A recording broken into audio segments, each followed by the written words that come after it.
Bharatiya Janata party के leader या Bharatiya Janata party का कभी भी ऐसा मौक़िफ़ नहीं होगा कि जम्मू को अलग किया जाएगा, कश्मीर को अलग किया जाएगा। इन्होंने आज तक अपनी सियासत को कश्मीर में चमकाया है।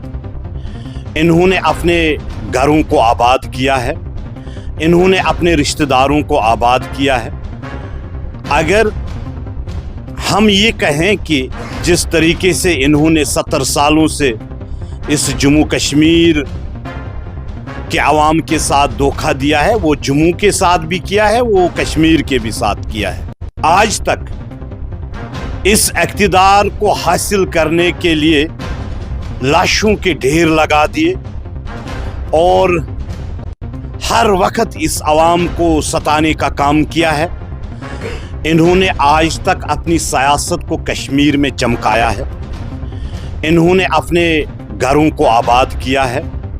इन्होंने अपने रिश्तेदारों को आबाद किया है। अगर हम ये कहें कि जिस तरीके से इन्होंने 70 सालों से इस जम्मू कश्मीर के आवाम के साथ धोखा दिया है, वो जम्मू के साथ भी किया है, वो कश्मीर के भी साथ किया है। खासकर जब तक जम्मू कश्मीर के लोगों को ये समझ नहीं आएगा कि खानदानी राज का वजूद को मिटाना है, और जिन्होंने आज तक इस इक़्तिदार को हासिल करने के लिए लाशों के ढेर लगा दिए और हर वक्त इस आवाम को सताने का काम किया है। इस बार भी नेशनल कॉन्फ्रेंस की सरकार आई और इन्होंने जो झूठ फैलाकर आवाम से मैंडेट हासिल किया, हम 12-12 गैस सिलेंडर दे देंगे, हम 370 को वापस लाएंगे, हम 200 यूनिट बिजली फ्री दे देंगे। ज़रा अल्लाह ताला से डरिए कि आपको जो इक़्तिदार मिला है, जिसके लिए, जिस काम के लिए मिला है, ये आपको गाड़ियों के लिए नहीं मिला है, जो आपने करोड़ों फंड्स गाड़ियों पे खर्च किए, और जो आप सैलरी बढ़ाने का हर वक्त कहते हो कि हम एमएलएज़ को सैलरी बढ़ाएंगे। ज़रा उस गरीब के घर में जाके देखें जिसको चावल नसीब नहीं है। मेरे ख्याल में आवाम को एक बार जागना चाहे और इस बहरी गूंगी सरकार को एक धक्का और देना चाहे और हटाना चाहे। नमस्कार, आप देख रहे हैं यूनिवर्सल न्यूज टाइमलाइन। आप देख सकते हैं कि सोशल मीडिया की बात करें तो सोशल मीडिया पर एक वीडियो वायरल हो रहा है जिसमें ये कहा जा रहा है कि जम्मू को सेपरेट स्टेट बनाना चाहिए। वो बयान और किसी का नहीं, वो बयान जो है एमएलए श्यामलाल शर्मा जी का है। वहीं पर जब ये बयान आता है तो एक बयान जो है वो कश्मीर से भी निकलकर सामने आता है, जिसमें भाजपा के फॉर्मर एमएलसी एक बयान देते हैं। वो कहते हैं कि अगर कश्मीर से अलग किया जम्मू को तो मैं बीजेपी से रिजाइन दे दूंगा और 1 लाख वर्कर्स के साथ रिजाइन दूंगा। सोफी यूसुफ उनका नाम है। तो इसी चीज पर आज खास बातचीत करने के लिए हमारे साथ भाजपा के वरिष्ठ नेता जावेद कुरैशी साहब मौजूद हैं। जावेद जी, कैसे देखते हैं जो ये बयान जो है इस समय सोशल मीडिया पर चल रहा है, क्या जम्मू को सेपरेट स्टेट बनाना चाहिए? मेरे ख्याल में भारतीय जनता पार्टी पूरे मुल्क को जोड़ने का काम कर रही है। इसमें जम्मू कश्मीर भी है। जिस तरीके से भारतीय जनता पार्टी ने इस हिंदुस्तान के हर मजहब के लोगों को जोड़ने का काम किया है, भारतीय जनता पार्टी के लीडर या भारतीय जनता पार्टी का कभी भी ऐसा मौक़िफ़ नहीं होगा कि जम्मू को अलग किया जाएगा, कश्मीर को अलग किया जाएगा। हमारा वज़ीर आज़म हिंद नरेंद्र मोदी जी साहब कश्मीर को हिंदुस्तान का ताज मानता है, तो ऐसा कभी नहीं होगा। और खासकर जिस लीडर ने बयान दिया होगा, उन्होंने किस हिसाब से दिया होगा वो तो वही जानते हैं। मैं भी एक पार्टी में, इस भारतीय जनता पार्टी में एक कार्यकर्ता की हैसियत से काम करता हूं। आज तक कोई ऐसी बात नहीं हुई है और न हमें सुनने को मिला है। और हमारे जो पार्टी के जनरल सेक्रेटरी अशोक कौल साहब है, उन्होंने उस बयान को रिजेक्ट किया है। हमारे जो स्टेट प्रेसिडेंट सत शर्मा साहब है, उन्होंने उस बयान को रिजेक्ट किया है। मुझे नहीं लगता है कि हमें इस पे बात करनी चाहिए, क्योंकि जब हमारे उन बड़े लीडरों ने कहा है कि ऐसा कोई इशू नहीं है, तो मेरे ख्याल में हम कार्यकर्ताओं को इस पे बात नहीं करनी चाहिए। जब सब अब आ जाते हैं मौजूदा सरकार जो इस समय नेशनल कॉन्फ्रेंस की है जम्मू कश्मीर में। जम्मू की आवाम कहती है कि जम्मू के साथ डिस्क्रिमिनेशन हुआ है, चाहे वो संतोष ट्रॉफी की बात करें, चाहे वो एमबीबीएस की लिस्ट जो हुई थी निकली थी उसकी बात करें, चाहे वो अंडर 14 जो मैच खेलने के लिए बच्चे जा रहे थे उसकी बात करें। क्या लगता है जम्मू के साथ डिस्क्रिमिनेशन हुआ है? नेशनल कॉन्फ्रेंस का मौकिफ रहा है, इन्होंने आज तक अपनी सियासत को कश्मीर में चमकाया है, इन्होंने अपने घरों को आबाद किया है, इन्होंने अपने रिश्तेदारों को आबाद किया है। अगर हम ये कहें कि जिस तरीके से इन्होंने 70 सालों से इस जम्मू कश्मीर के आवाम के साथ धोखा दिया है, वो जम्मू के साथ भी किया है, वो कश्मीर के भी साथ किया है। खासकर जब तक जम्मू कश्मीर के लोगों को ये समझ नहीं आएगा कि खानदानी राज का वजूद को मिटाना है, और जिन्होंने आज तक इस इक़्तिदार को हासिल करने के लिए लाशों के ढेर लगा दिए और हर वक्त इस अवाम को सताने का काम किया है, इस अवाम को एजेंडों में फंसाने का काम किया है, इन दलदलों से निकालने का काम हमारे वजीर आज़म हिंद नरेंद्र मोदी जी साहब ने किया था। मगर क्या करें, इस बार भी नेशनल कॉन्फ्रेंस की सरकार आई और इन्होंने जो झूठ फैलाकर अवाम से मैंडेट हासिल किया, हम 12-12 गैस सिलेंडर दे देंगे, हम 370 को वापस लाएंगे, हम 200 यूनिट बिजली फ्री दे देंगे। जो वजीर आज़म हिंद नरेंद्र मोदी जी साहब कई सालों से पूरे देशवासियों को चावल फ्री दे रहा है 5-5 केजी, इस सरकार ने कहा था कि हम 10 केजी इसको बढ़ाएंगे। मगर बहुत बड़े बड़े झूठे जो वादे इन्होंने किए, इन्होंने 1 लाख नौकरियों का वादा किया था। अभी तो 1.5 साल हो गया, मगर बड़ी अफसोस की बात है आज तक सरकार हमें नजर नहीं आई। न नेशनल कॉन्फ्रेंस का चीफ मिनिस्टर नजर आया, न हमें डिप्टी सीएम्स या इनके एमएलएस जितने भी है, इन्होंने आज तक ये तवारीख रही है कि नेशनल कॉन्फ्रेंस ने अपने आप को चमकाने के लिए इस आवाम से धोखे से वोट हासिल किया। टोपी निकाल कर उमर अब्दुल्ला साहब वोट मांग रहे थे आवाम से।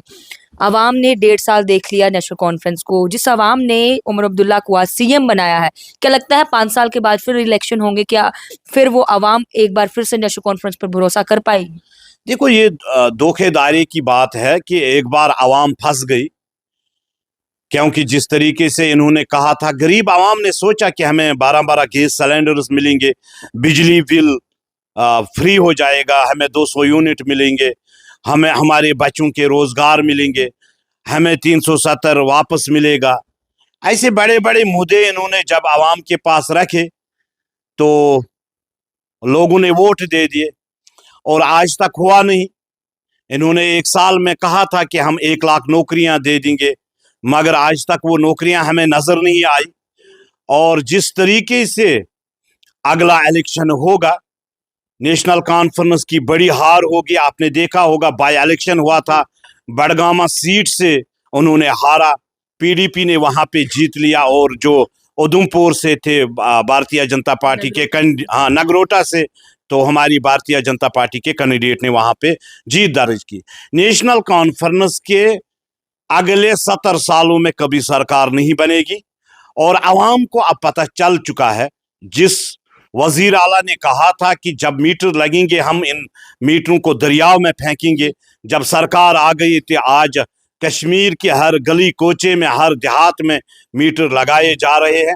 अवाम बेबस है, अवाम किसके पास जाए, अवाम क्या करें। एमएलएज अपनी मस्ती में लगे हुए हैं, अपनी सैलरी को बढ़ाने के लिए लगे हैं। ये कहते हैं कि हम उन मुलाजिमों को सैलरी रिलीज करेंगे, मगर आज तक हमें नहीं मिला। बड़ी अफसोस की बात यह है कि जिस तरीके से इन्होंने डिलीवरियों के साथ धोखाधड़ी की और आज तक हमें वो नज़र नहीं आया। कमेटियां तो बनती है मगर हमें आज तक नज़र नहीं आया। और मैं खासकर नेशनल सरकार से ये कहना चाहता हूं कि ज़रा अल्लाह ताला से डरिए कि आपको जो इख्तिदार मिला है, जिसके लिए, जिस काम के लिए मिला है, ये आपको गाड़ियों के लिए नहीं मिला है जो आपने करोड़ों फंड्स गाड़ियों पे खर्च किए, और जो आप सैलरी बढ़ाने का हर वक्त कहते हो कि हम एमएलएज को सैलरी बढ़ाएंगे। ज़रा उस गरीब के घर में जाके देखें जिसको चावल नसीब नहीं है, जिसको गैस नसीब नहीं है। ज़रा उस डिलीवरी के घर में जाएं जिसको ईद पे, जिसको बच्चों का फीस नहीं है, जो दर दर की ठोकरियां खा रहे हैं। उमर सरकार को कब ये नज़र आ जाएगा? मेरे ख्याल में आवाम को एक बार जागना चाहे और इस बहरी गूंगी सरकार को एक धक्का और देना चाहे और हटाना चाहे। नेशनल कॉन्फ्रेंस के मतलब जम्मू कश्मीर के सीएम है उमर अब्दुल्ला।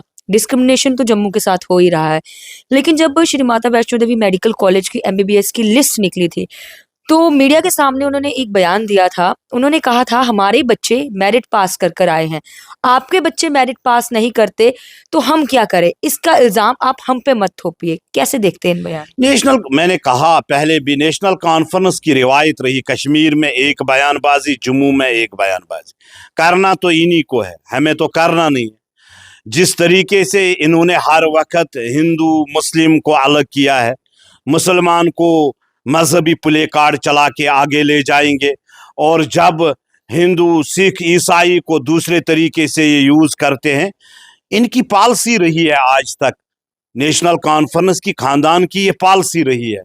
तो मुझे लग रहा है कि आवाम को अब पता चल रहा है कि हमारे लिए बेहतर क्या है, हमारे लिए अफजल क्या है, और हमारे लिए सरकार कौन सी अच्छी है।